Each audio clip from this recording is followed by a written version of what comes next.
అదే నువ్వు ఈ ఇంటి కోడలుగా నడుచుకున్నావంటే పల్లెత్తి మాట అనాలన్నా ఆలోచిస్తారు. వేష భాషలను బట్టి పలకరించే రోజులమ్మా ఇవి. ఆలోచిస్తే నీకే అర్థమవుతుంది.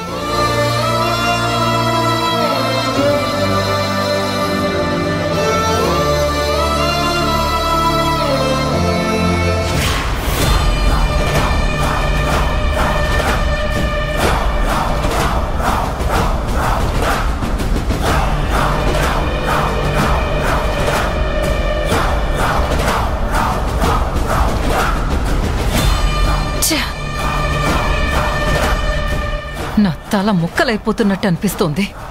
ఎందుకు కాదంబరి? ఎందుకంటారేంటి? కోటి వీడియో చూపించాడు కదా. ఆ నీలవేణి నా తలని తన ఊళ్ళో పెట్టుకుంది. తలుచుకుంటేనే కంపరంగా ఉంది. నీకు జ్వరం అనుకున్నాను, కానీ ఎదుటి వాళ్ళని తక్కువ చేసే మాయరోగమని ఇప్పుడు అర్థమవుతోంది. ఏమండి, మీరలా వెనకేసుకుని రావడం వల్లే నీలవేణి అలా చేసింది. నేనేమి తన ఒడిలో తలపెట్టుకుని సేవ చేయించుకోవాలనుకోలేదు కదా. నీలవేణిది స్వచ్ఛమైన మనసు.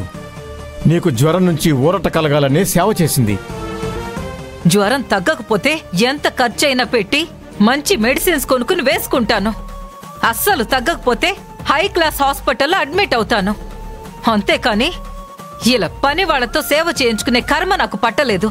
నీలవేణి ఈ ఇంటి పని మనిషి కాదు, కోడలు అని నీకెన్నిసార్లు చెప్పాలి కాదంబరి? కరెక్టే.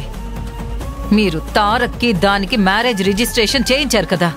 ఇక అన్ని హక్కులు తనకి వచ్చాయి అనుకుని ఈ ఇంటికి తనే మహారాణి అనుకుని ఆ పొగరుతోనే నా విషయంలో అలా చేసింది. ప్రతిదానికి నీలవేణిని అపార్థం చేసుకోవడం నీకు అలవాటైపోయింది.